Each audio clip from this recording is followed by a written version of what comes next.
আমি একটু পকপকানি করছিলাম। তারপরে আমার আসসালামু আলাইকুম। আজকে আমি ছোট একটা ব্লগ নিয়ে চলে আসছি আপনাদের মাঝে। সেদিন সকাল সকাল বের হয়ে গিয়েছিলাম পুলিশ হাসপাতালে যাওয়ার জন্য।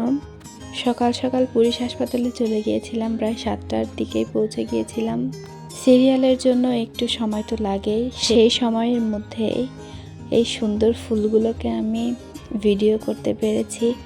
এর আগে অনেকবারই গিয়েছি পুলিশ হাসপাতালে, কিন্তু এত সুন্দর ফুলগুলো এর আগে কখনোই চোখে পড়েনি।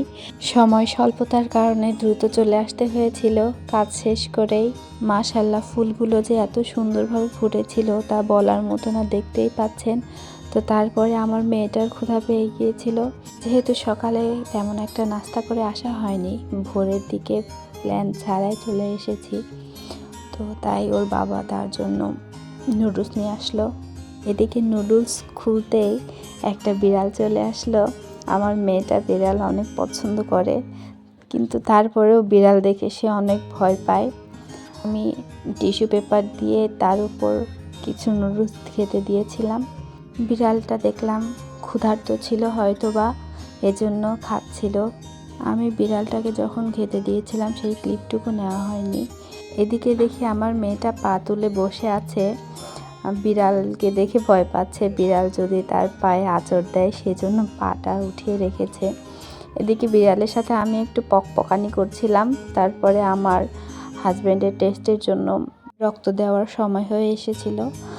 রক্ত সে দিচ্ছিল, তাকে সুই হানানো হচ্ছিল, অথচ ভয় পাচ্ছিলাম আমি ভালো মতো ভিডিওটা নিতেও পারিনি, আমার হাত কাঁপছিল।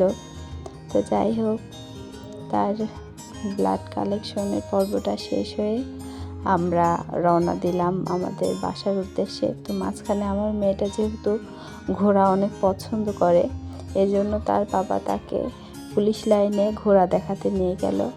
ঘোড়াগুলো এর আগেও আমি দেখিয়েছিলাম একটা ভিডিওতে, অনেক শান্ত ছিল।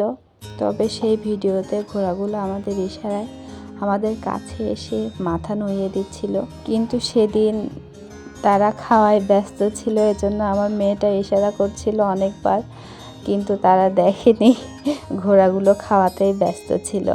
এই ঘোড়াগুলো দিয়ে আসলে প্যারেড করা হয়, এর আগেও বলেছিলাম। তো আজকের মতো এতটুকুই।